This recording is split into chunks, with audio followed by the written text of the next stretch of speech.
Welcome to Eggs and Issues, a monthly business program presented by the Portland Community Chamber, with presenting sponsors Bank of America, Martins Point Healthcare, and WEX, in cooperation with IDEX Laboratories, Harvard Pilgrim Healthcare, and Oxford Networks, and television sponsor WMTW News 8, with production support by Headlight Audio Visual. And now, please welcome the Portland Community Chamber President, Bill Becker of Key Private Bank.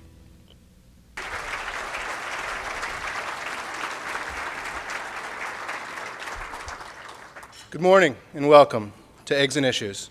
This is the Portland Community Chamber's monthly business forum where we gather to discuss business issues of the day. My name is Bill Becker, Vice President at Key Private Bank. I'm the volunteer president of the Portland Community Chamber of Commerce.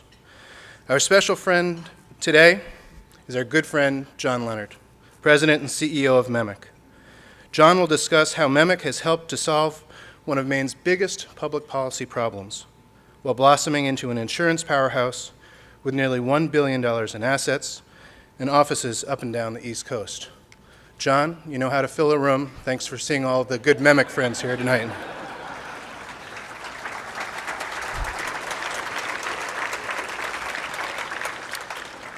I want to take a few minutes to thank those who voted yesterday, specifically on the bond issues.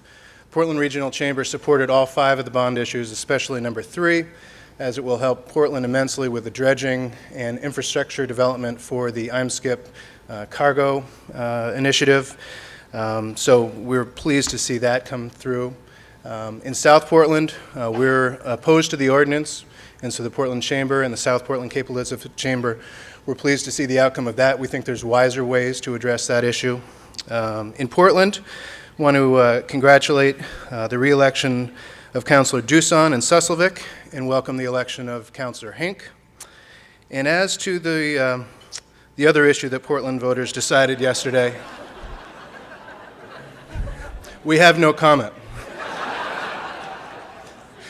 With all, it's always a good thing to see democracy in action.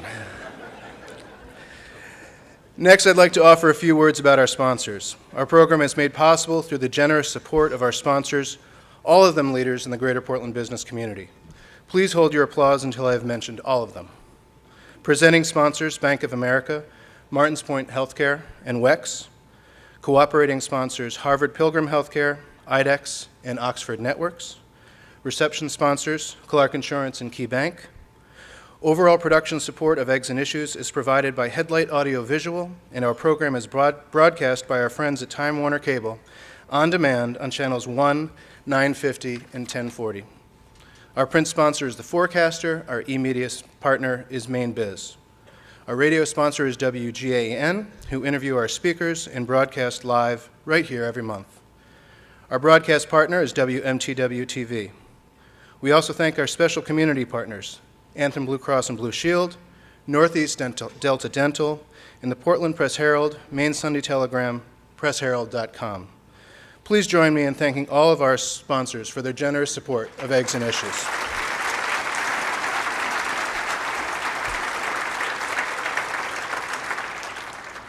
Our Tomorrow's Leaders program allows high school students to attend Eggs and Issues during the academic year. We'd like to thank our sponsors, AAA Northern New England and Springborn Staffing, for their support of this program.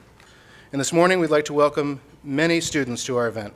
With us, we have students from Westbrook Regional Vocational School and Portland, Cape Elizabeth, Cheverus, and Catherine McCauley High Schools. Students, would you please stand and be recognized?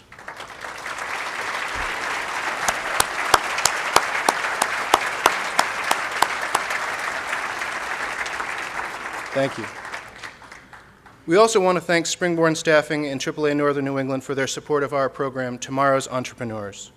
This program allows students from Southern Maine Community College's Entrepreneur Program to attend Eggs and Issues for free. Please welcome students and faculty from SMCC.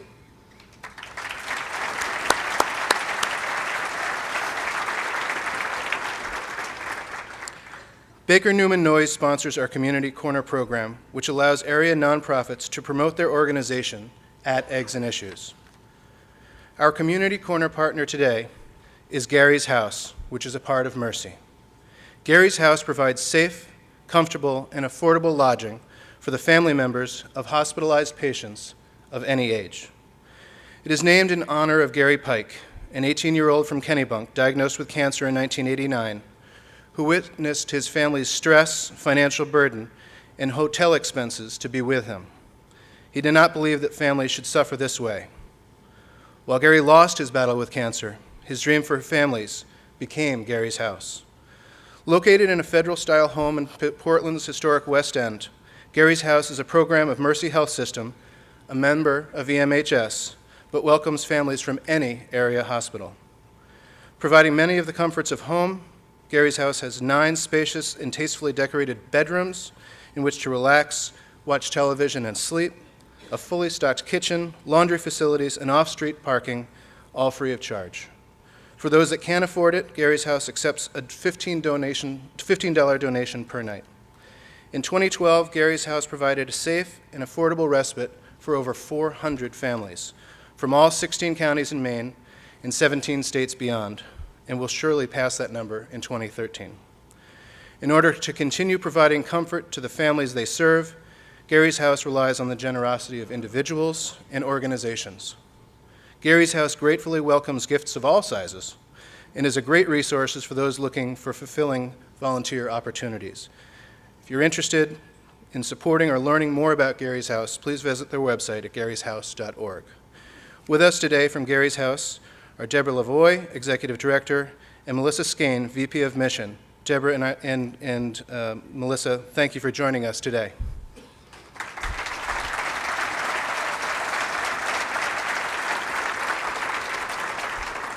If you look at the screen, you'll see a number of new members that have joined the Chamber since we were last together. I'd like to recognize those members and ask them to stand and be recognized and welcome to the Portland Regional Chamber of Commerce. New members?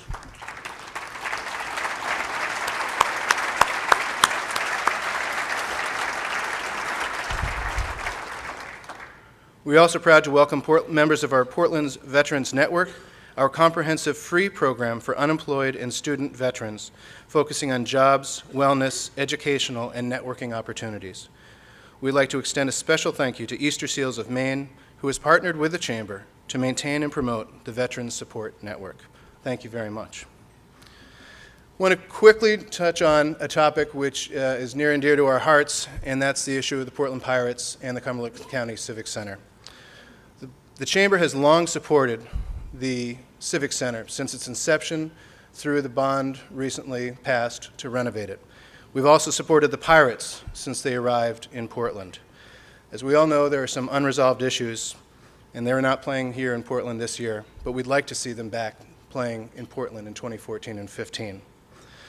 We know that Portland is already seeing a negative economic impact from the Pirates not being in town. We hear it from our local businesses, restaurants, and hotels.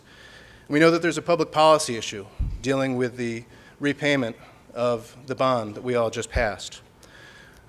What I want to tell you is that the Portland Community Chamber is involved with this issue. We are working with both sides, and we hope to find a resolution to it in the near future. So I'll keep you posted on that, but I just wanted you to know we think the Civic Center is better with the Pirates in it, and the Pirates are better playing in the Civic Center.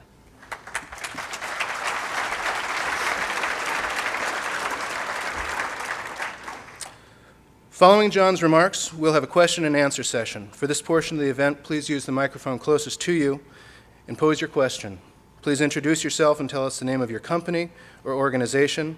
You'll also notice that there are some raffle forms on your place settings. That's a great opportunity to make a donation to a local charity. And now on to our speaker. John Leonard is the first and only President and Chief Executive Officer in the 20-year history of what we know today as the MEMIC Group. The MEMIC Group is the largest workers' compensation insurer in Maine, providing workers' comp insurance to more than 18,000 employers and an estimated 200,000 employees. The company, which grew out of the landmark workers' comp reforms in Maine in the early 1990s, is now becoming a force in the workers' comp insurance market far beyond Maine. And I'm sure John will tell us more about that during his presentation. John came to MEMIC in February of 1993 after a 25-year career with the Travelers Insurance Company. By the time he departed Travelers, he was overseeing a nationwide staff of nearly 2,000 in the company's agency marketing and underwriting division. His efforts at MEMIC have put the company at the forefront of resolving Maine's former reputation as the most expensive state in the nation for workers' comp. Thanks in part to John and his team, costs have dropped precipitously and injuries are far less prevalent. It has truly been a win-win for Maine's employers and their employees. John's leadership has been recognized by many awards and honors, both in Maine and in the insurance industry nationally. Beyond his work at MEMIC, John has led 3 different national and international insurance trade groups. In Maine, he and his company have been involved in our community in countless ways. To show you a little more, we'll start with a brief video and then have John join us on stage.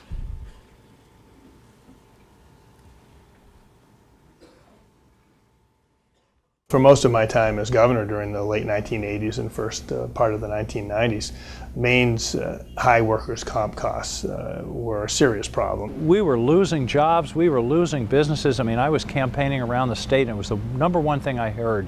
Well, Maine was in a very bad spot. We had just one insurance company that was offering workers' compensation, and the rates to a lot of businesses were outrageous. The pricing was so high that people were going out of business. After all, the workers' comp system in Maine had essentially collapsed. Maine's costs were not only higher than every other state they did business in, but generally they were higher than the total cost of all the other states that they did business in. I mean, our costs were so far out of line with the rest of the country. I mean, you'd have all the other states, and then Maine was like literally twice as much.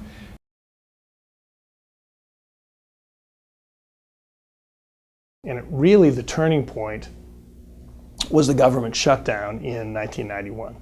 And that shutdown was almost 3 weeks in length, and it was over the state budget and what to do about workers' compensation insurance costs. A very, very difficult time for Maine businesses. A lot of businesses were were going out and would have gone out had we not solved that problem. So we stayed shut down as a state for 13 days. It was a very, very difficult time. There were large-scale protests, rallies. There was a lot of ill will was in the air. Give Jock McKernan enormous credit for fighting for the reforms that really saved the Maine economy. It was those reforms that created Maine Employers Mutual Insurance Company, what we all know as MEMIC. Being in small business, we were in the restaurant business, I was running it with my family. I understood the importance of not having just employees but employers, and how we had to find some common ground here and get in a better place. And frankly, MEMIC gave us the opportunity in that legislation to have our own Maine brand of workers' compensation insurance. We needed a home-based insurance company to be a part of making sure that the process was working the right way. Of course, the best way to save money in workers' comp is not to have people get hurt. You realize that both workers and businesses have seen the benefits of a safer workplace. And they also established the ethics of reducing workplace injuries and accidents, and it became kind of an industry norm. What MEMIC was doing actually became sort of transferred to other companies because those were best practices that were being developed by MEMIC. Now they're going in with the intent of making the workplace safe, and a workplace that's safe lowers the cost of workers' comp. End of story. So it really has been a win-win, and I think that MEMIC now has really set a standard that other businesses in other states need to start to look at. It was measurable and noticeable. It was millions of dollars back into the Maine economy. The cost for employers of workers' comp has dropped by nearly 1/2. Lost time injuries are down by nearly 40%. When I first started, workers' comp was all anybody talked about, and after 3 or 4 years, nobody mentioned it. To turn it around, I just think it's truly amazing. You have to compliment the leadership and the executive group at MEMIC. I mean, they've run a really good ship. They have far surpassed my expectations. This has been one of the great success stories in Maine business history. A lot of it was about the leadership of John Leonard. You were setting up a brand new company, no real rules, how was it going to work, which direction was it going to go in, and John came in and really did an amazing job. I use it as an example of the importance of leadership. I've never seen so much bipartisan, tripartisan support of one individual. Please join me in welcoming the President and CEO of MEMIC, John Leonard.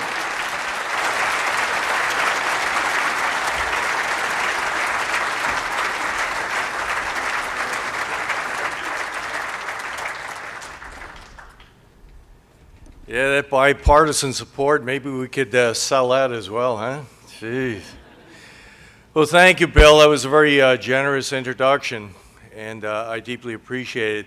I want to extend my welcome to all of the Chamber members, certainly policyholders of MEMIC who might be here today. A very special word of welcome to our independent agents. There are a number of them in the audience today. They do a great job. Without them, we would not have a flow of business. So thank you very much for the confidence that you have displayed in MEMIC over the years. We have a number of employees from MEMIC here today. I want to remind all of them this is not a holiday. I will be back at 9 a.m. checking attendance. Do not be late. I guess there might be some other attendees. I hope you are prospects for MEMIC. We look forward to your business. And I'm delighted to recognize some of my fellow board members who took time out of their busy schedules and traveled quite the distance in 2 or 3 cases to be with us here today. Katie Longley. Katie, we're delighted that you're here. Jolyn Eppolito is a former chair of the board, and we're delighted that you came down, Jolyn. That was like a 2-hour drive for you this morning, huh? Ward Graffam, another former chair of the board of MEMIC, is with us. And our chair, Jane Sheehan. Jane, thank you for all the leadership you're providing to us currently. Well, you know, Bill, you gave me a very nice introduction, but I had another introduction up here 20 years ago. Now, I know you're far too young to have attended Eggs and Issues 20 years ago, but it was in 1993 that I got my first invite to speak to this group. And obviously, I didn't do a very good job because I wasn't invited back for 20 years. I know you don't like workers' comp, but don't take it out on me. Well, you know, I talk about 1993. Workers' comp really was front page news as Senator Collins and Senator King, Governors McKernan, Baldacci, and LePage all so eloquently explained, not only in the video, but in private conversations over the years. So in 1993, yes, I did move here in February of that year and joined with a number of very dedicated employees, and we faced a mammoth task of helping to rebuild a broken system that was literally destroying the economy of this fine state. As you've already heard from Susan Collins, the cost of workers' comp insurance in that year was double the national average. But worse than that, the lost time injury rate in the state of Maine was double the national average. A lot of people were getting hurt. That's not acceptable. This place between the cost of insurance and the injury rate, the only way to describe Maine back then in terms of workers' comp, it was a mess. Maine was the talk of the insurance industry nationwide, and none of that talk was good.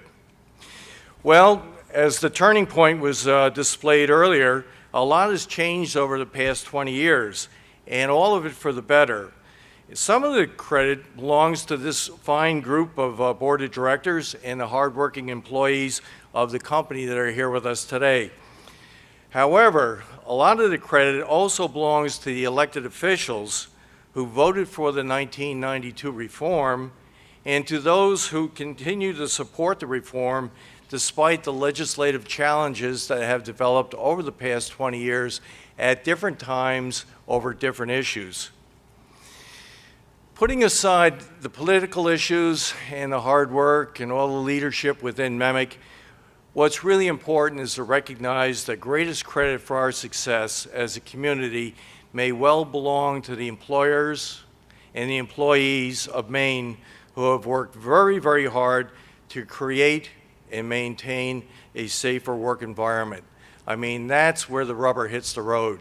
You have to be able to establish a working environment that allows people to be productive and go home at night injury-free. Now, given those quick reflections, what specifically, you may ask, has MEMIC done over the past 20 years? Well, let me fast forward. The early and mid-90s, I would coin it as a period of stressful construction. Think about it. We needed to build an insurance company while also processing the accounts for approximately 20,000 new policyholders.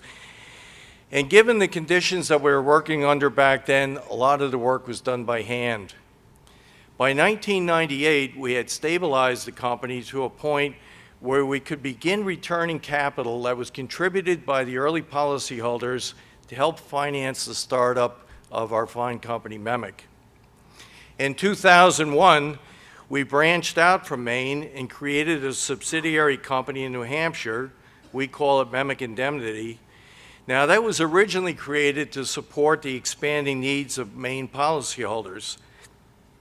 Later, it became rather clear that there was a growing demand for our insurance product. We now had superior services, and that was being recognized. So that demand eventually led to us seeking licenses and obtaining licenses in 46 states, as well as the District of Columbia. Now, back home in Maine, at the same time, our financial situation continued to strengthen to a point that payments of our dividends to eligible policyholders would begin in the year 2002. The out-of-state company that I just mentioned is profitable, and that profit comes right back to the parent company, Maine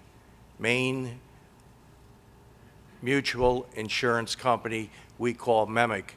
But the entity that is really gaining the opportunity to provide the dividends is the Maine company, Maine Employers Mutual. The contribution from operations in other states is growing. We think it will continue to grow.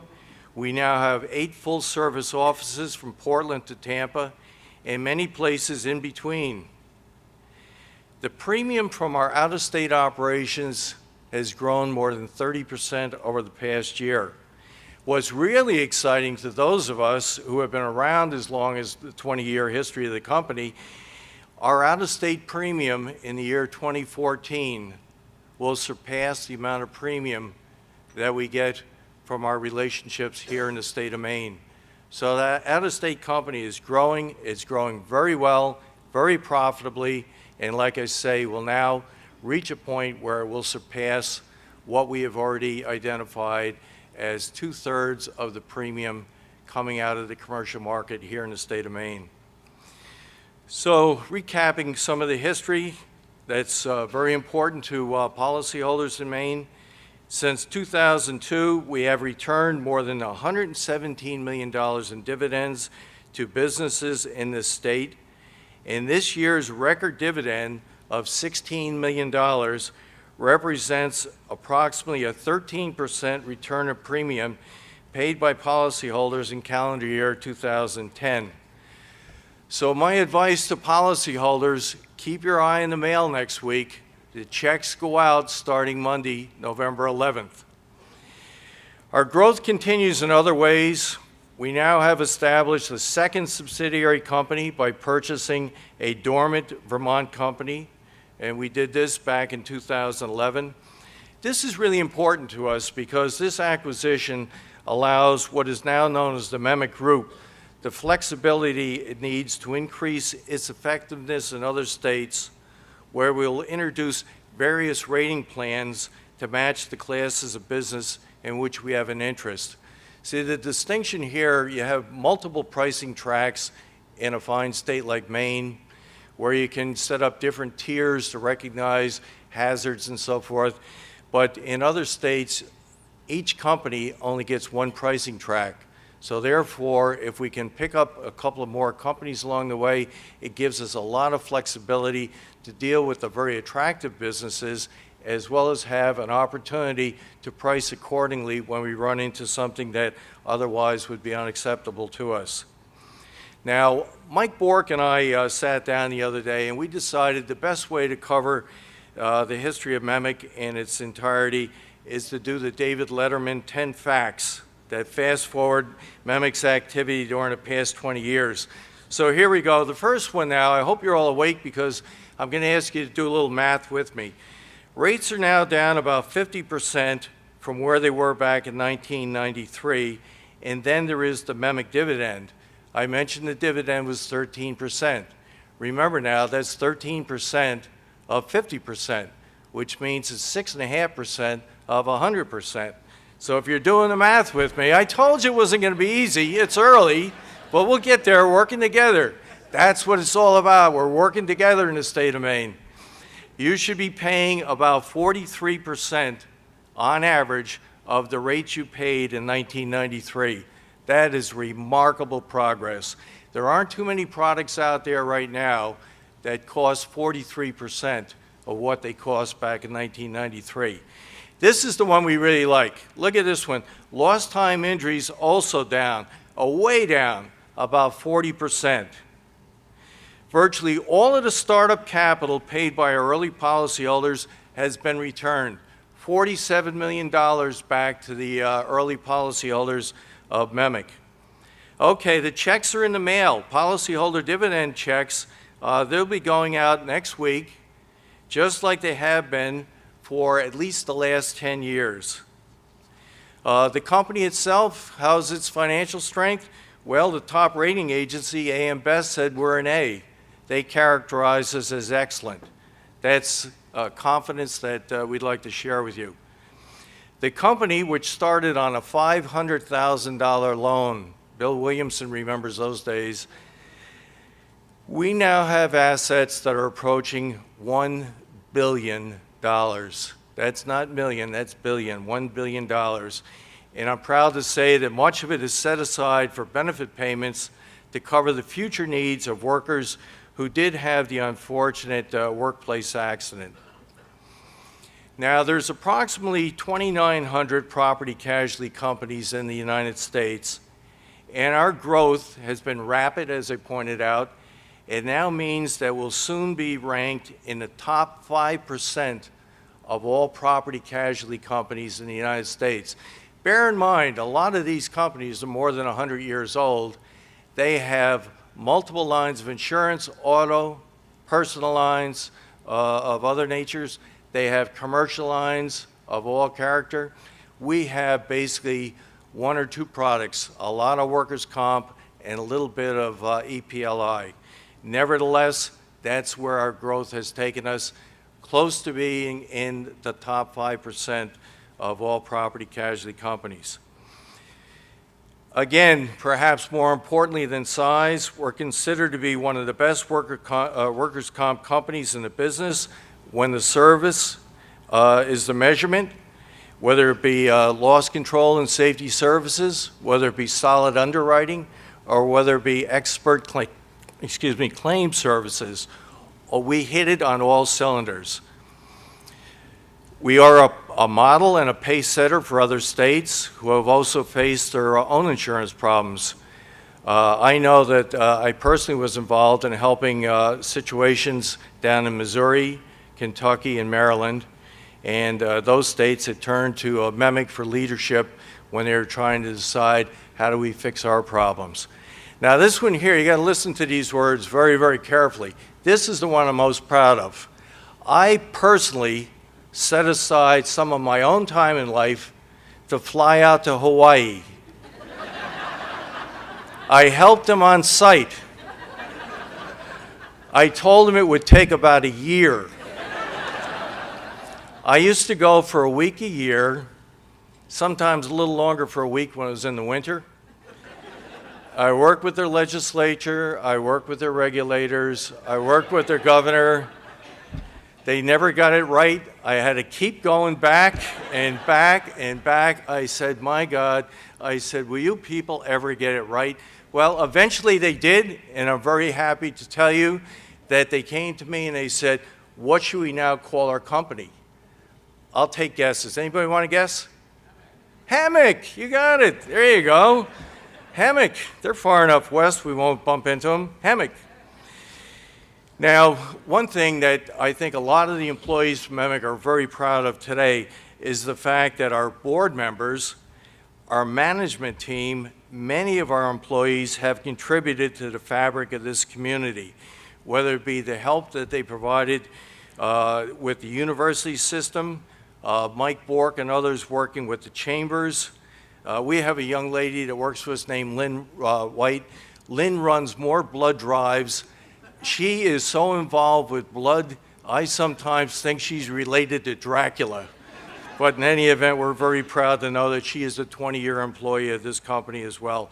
You know, I could go on and on. I mean, there are a lot of people that you all know very well. Who doesn't know John Marr, Mike Bork, Catherine Lamson, Don Hale? These people work in all of the opportunities that are presented by the community, and they do their very best. They do it while they contribute so much at the workplace we have at MEMIC as well.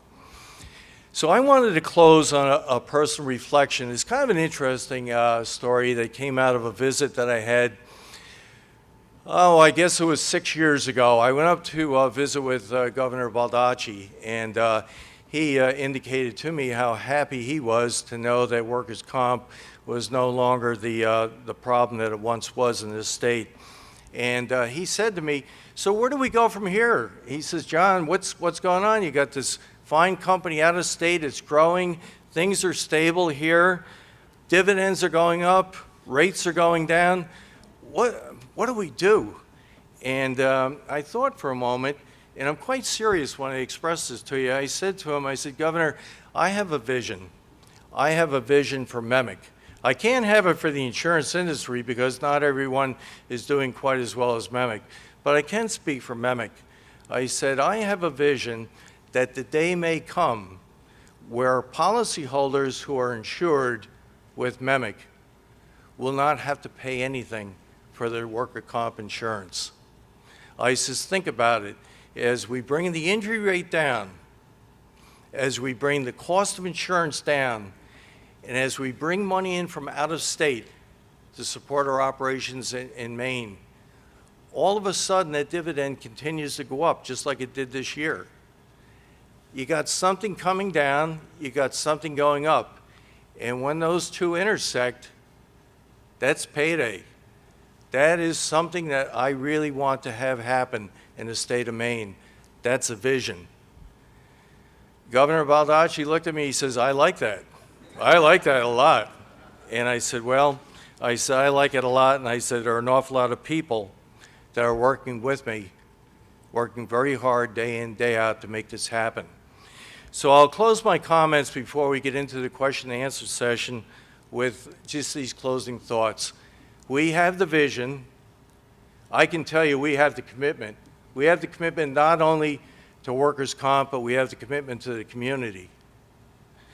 We have the resources. We have tremendous financial resources, and we're working together to achieve great things. So I can leave you with my personal commitment. This company is with you. This company is doing everything it can to strengthen the economy of the state of Maine. The solid core of employees that we have at MEMIC are people you can count on. Call any one of us, we're there to help you. I can't guarantee you that I'll fulfill that vision in my lifetime, but I can tell you this, I won't stop trying. Thank you very much for your support of the Chamber. I hope you continue to have a wonderful day. My fellow employees, I will be at the door at 9 o'clock. I have my list of names and I will be checking them off by hand, just like we did in 1993. Thank you very much.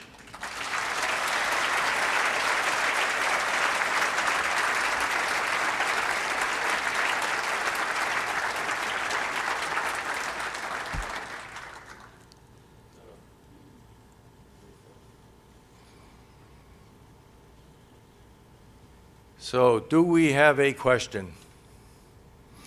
If I gave you $16 million, you can give me a question. All right, good. You're my hero. I'm a plant, I confess. Thank you. Mike Bork slipped me 20 bucks earlier. Thank you. My name's Harold Crable. I'm with Merrill Lynch here in Portland. And you mentioned how the workplace injury rate dropped, but you didn't talk about how you did that. Can you share a little bit about that? I would be glad to. The assessment that I had when I arrived here in 1993 was that there was virtually no loss control services being provided by the insurance industry. It was simply a pay-as-you-go situation. Rates were established, checks were paid, insurance companies walked away with whatever money was available, and nobody was really worried about the injured worker. We came in and we put together a very, very robust staff of safety consultants. In fact, without offending the underwriters or the claim people at MEMIC, I can tell you they would probably agree with me the backbone of our company is the commitment to loss control services. There was a comment offered to me less than 5 years ago where an industry expert said to me, "John, you have more loss control experts on the streets of Maine than the entire insurance industry has throughout New England." That's how intensive our issues are. This year, we have had several thousand site visits. We have 26 or 27 loss control professionals going out to businesses on a daily basis, working hand in hand with employees, with management, and so forth of these businesses. We've encouraged people to buy new equipment where equipment was needed. We have had webinars, we have had seminars, we have worked with the Maine Community College to establish a program that allows people to learn a lot about workplace safety. It's really all been that big change, the infusion of workplace safety into the state of Maine. It shows you can do things if you try. We tried hard, and we succeeded at least 40% of the way there. Thank you for the question.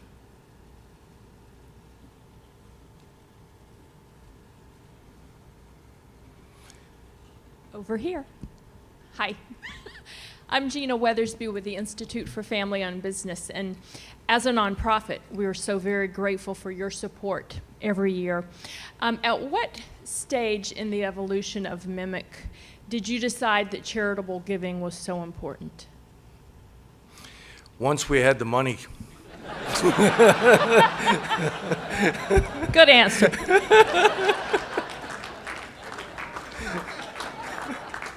No, it was, I don't mean, you threw me a softball right down the middle of that. No, I think it was probably around 1998 when we realized how much support we were getting from not only the for-profit business community, but also from the not-for-profits.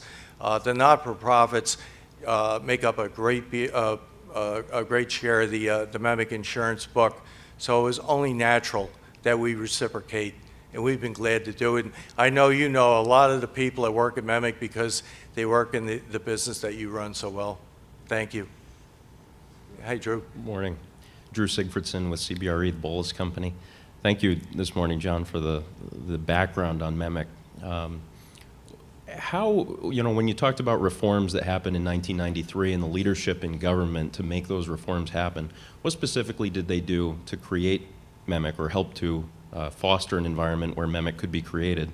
And then what should and can elected officials continue to do in the future to make sure that you survive and thrive? Well, it's a great question. Coming out of the reform of 1992, there was a piece of that legislation that allowed for the creation of a home-based company, which we now know as MEMIC. And without the support of the legislature and the cooperation of the Bureau of Insurance, it would not have happened. And I'll tell you why. There are statutory requirements that require a great deal of funding and so forth to support an operation that wants to go into the insurance world. As I said, we didn't have any money. We had a $500,000 loan. So that's not even paid in capital or anything. That's just basically a loan that has to be repaid. They gave us a 10-year window to achieve adequate capitalization. So without that window of opportunity, we never would have gotten off the ground. They also addressed some of the benefits that were rather extreme in the state of Maine. very extreme, to the point that most of the insurance companies in the United States had walked away from the state. I think by the time I got here in 1993, there was only 1 or 2 insurance companies left, because the benefit scale was so high and so liberal and so skewed against employers that it made it virtually unprofitable from the get-go. There was nothing an insurance company could do, and that's why they all walked away.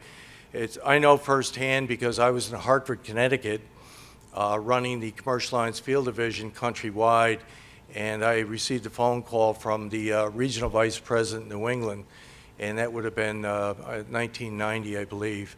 And he said to me, "Can you believe that mess up in Maine?"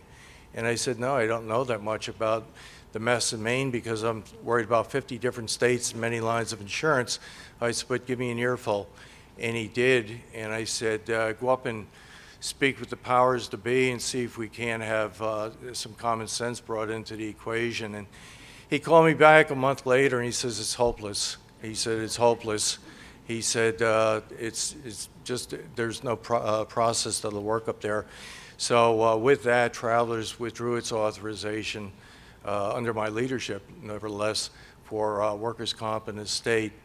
And that was replicated by Liberty Mutual, by the Hartford, by all the big insurance companies. So with that 1992 reform that was spearheaded by Governor McKiernan, we got things back in balance. Now, they have stayed in balance for the most part. There have been frictional points along the course of 20 years, but in the end, we have a very balanced workers' comp system now. There was a legislative effort last year to undo some of the balance that had been brought in the, I think it was the year 2011. That effort was vetoed by Governor LePage. So we're not quite sure what the future will be in terms of legislative activity. My hope is that it's constructive. I know that my comments here today can be a little misleading as it applies to the insurance industry, because without insulting my competitors, I can tell you that the independent agents in the room know very well that MEMIC is doing exceptionally well. I mean, you don't give $16 million, I wish it was billion, $16 million back unless you have the money to do it and the confidence that you have the money for the future. But if you look at the rest of the insurance industry, who are trying very hard to write workers' comp in this state, they're struggling. They're struggling nationally, but they're struggling here in this state. So legislative activity that would negatively impact the balance that we have achieved would be somewhat disastrous. MEMIC would probably survive it pretty well, but that would be the end of the competitive insurance market as we now know it in this state. We'll have to see what happens. We have time for one more question. Hi, John. Elliot Barry with Camden National Bank. In terms of growth, do you ever see MEMIC expanding into other lines of insurance? That question came up in 1999 when we knew that we had a strong financial base, and we had some consultants come in and give us some advice on how we can best use the resources of the company. And we decided at that time, we're really good at one thing: workers' comp. And there are so many other insurance companies already involved in automobile and personal lines such as homeowners, other forms of commercial insurance. There probably isn't a crying need in the state of Maine for another insurance company in those lines of business. We also took a look at the map, and we knew that we were only in the state of Maine, and we had this real good feeling about our abilities with regards to workers' comp. So we said, you know what, our growth is going to be in comp, and it's going to sweep across the country. And that was the decision that was made in the year 2000. And we applied for a license 2001 over New Hampshire, was granted that license 2002. And right now, our premium sounds pretty substantial. We're up between 200 and 250 million in premium, but the countrywide market is about 40 billion. So we got a long way to go. We can soak up an awful lot of workers' comp to sustain our growth. Thank you. That's a great question. I appreciate it. And I also appreciate the fact that you're a nice new customer with MEMIC. Thanks, John. Thank you. Great story. Great job, Steve. Well done.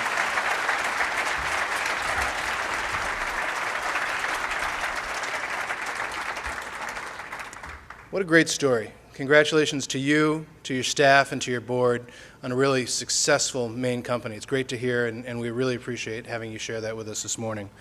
As a thank you for speaking today, we will be making a donation in your honor to Gary's House. Delighted to do that.